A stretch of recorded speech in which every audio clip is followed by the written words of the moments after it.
పంచేది తన మదిలోని కలకలనన్ని అమ్మలకేగ తెలిపేది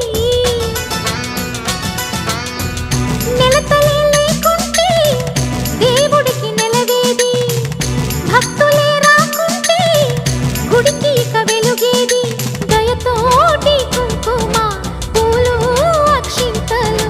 మనమంతా ఇవ్వాలి తన తాళి నిలపాలి తాళి కాచి ముత్తైదా ఎల్లమ్మ ఎల్లమ్మ పోదామా ఎల్లమ్మ ముసురు కాచి